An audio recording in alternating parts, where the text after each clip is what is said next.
I was standing on my own front porch holding my two grandchildren by the hand when my husband of 40 years slid a stack of divorce papers across a folding table toward me, and beside him stood a woman young enough to be our daughter. Smiling like she had already won a war I did not even know we were fighting. She told me to pack my bags because this house, she said, had no room left for a leech. I looked at her polished smile, then at the tired, empty eyes of the man I had loved for 4 decades, and instead of breaking down in front of my grandchildren, I felt something inside me go perfectly calm. I looked her straight in the eye and said one sentence that made her face drain of every ounce of color. Actually, I told her, this house belongs to me. Her smile did not just fade, it collapsed. She looked at my husband, waiting for him to laugh it off, to tell her I was joking, confused, bitter.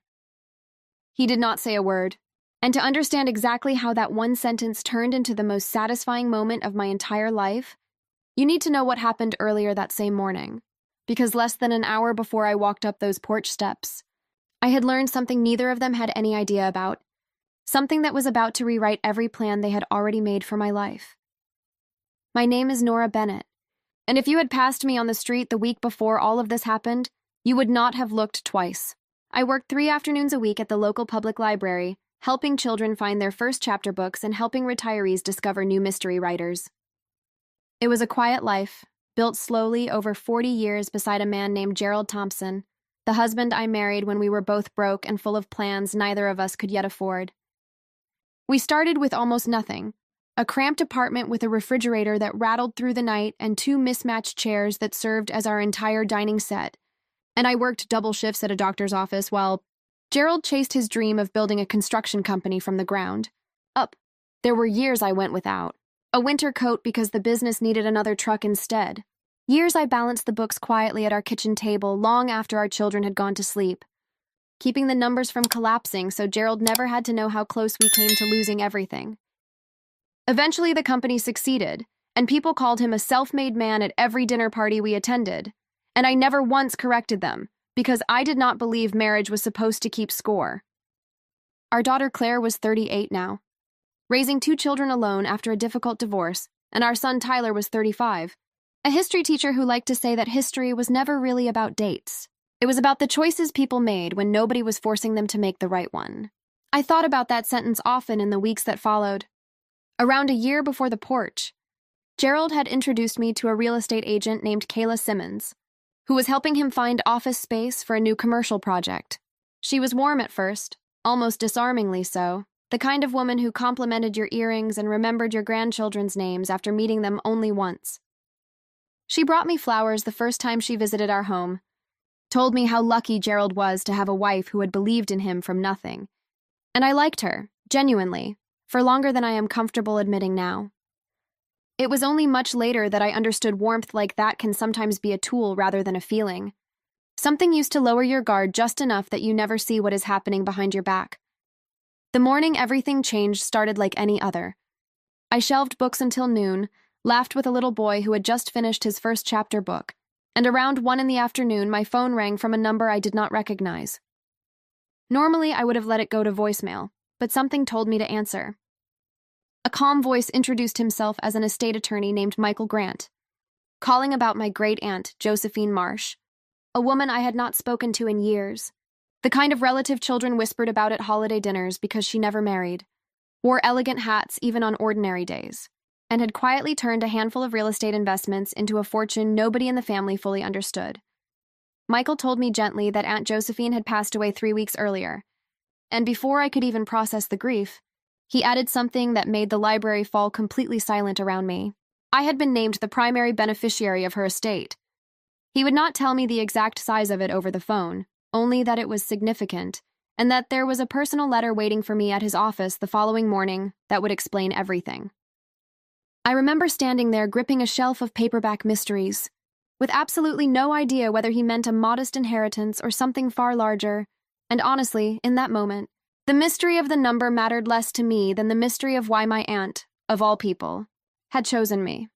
I finished my shift in a daze and drove to pick up my grandchildren, Sophie and Mason, and for a little while their laughter in the back seat pushed everything else out of my mind. But as we pulled into our neighborhood, I noticed 2 unfamiliar luxury vehicles parked in our driveway, and a strange cold feeling settled into my stomach before I had even opened the car door. That was the porch you already saw. That was the moment Gerald stood beside Kayla, no longer warm, no longer complimenting my earrings, holding out divorce papers as though 40 years could be folded into a manila envelope. That was the moment cardboard boxes sat stacked by the steps with my name scrawled across one of them in thick black marker. Not Mom, not Honey, just Maggie, cold and final.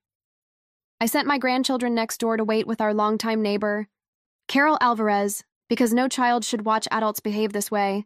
And once they were gone, Kayla dropped every last trace of the woman who once brought me flowers. She told me I had been living off Gerald for years, that I was old enough to understand it was time to move on.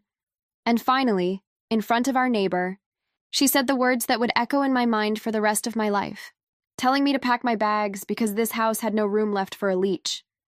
I looked at Gerald, silently begging him to defend me, and he said absolutely nothing, which somehow hurt more than anything Kayla could have said herself.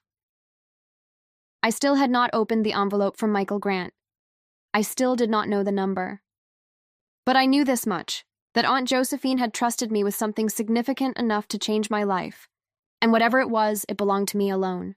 Untouched by Gerald, untouched by Kayla, unknown to either of them. I told Kayla the house was mine and watched her face lose every trace of color.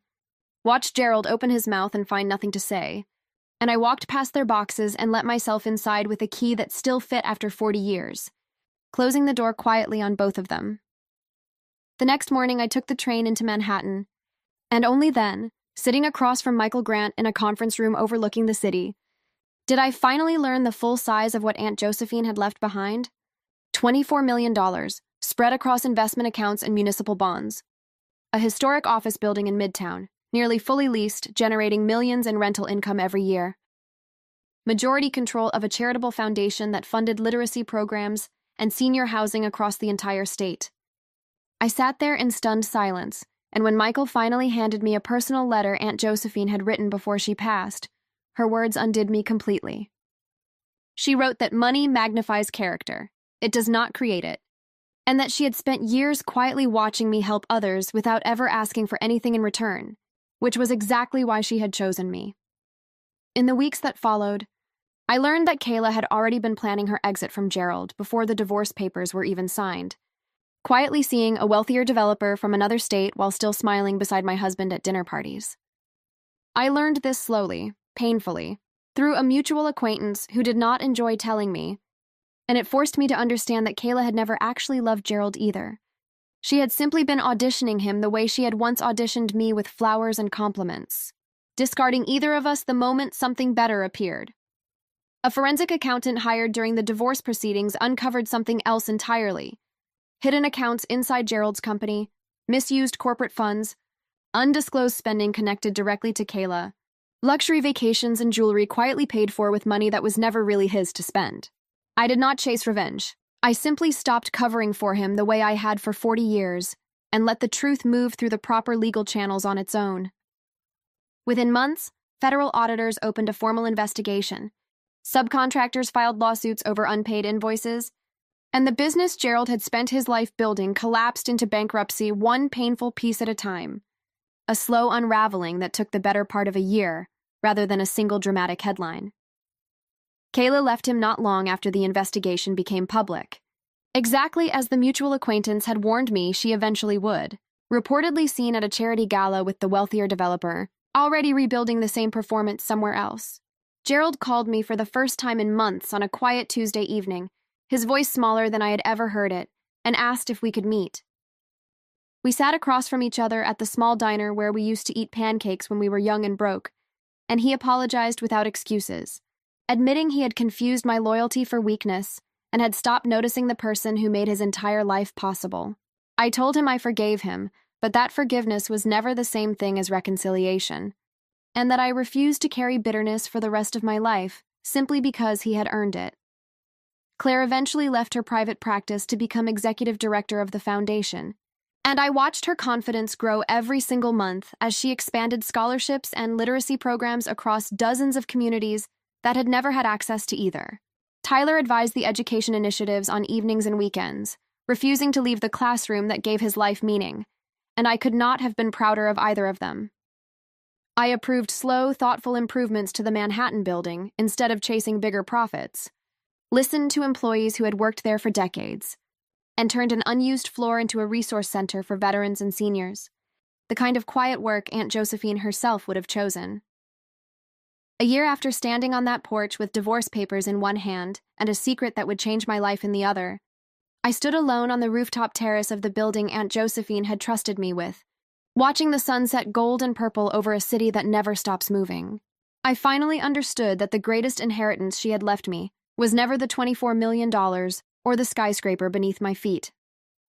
It was the quiet reminder that my worth had never depended on the opinion of my husband, or my bank account, or the approval of anyone else, but on the choices I had made every single ordinary day of my life, choices to work hard, to protect my family, and to remain kind without ever becoming naive. If this story stayed with you until the very end, take a moment to think about the quiet people in your own life who have stood beside you through the ordinary years, because sometimes they are the true treasure we do not fully appreciate until life finally puts them to the test. If this journey meant something to you, hit subscribe right now and turn on notifications, because here on the Revenge Tales, we bring you real stories of betrayal, karma, and the moment someone finally takes their power back. And I will see you in the next story.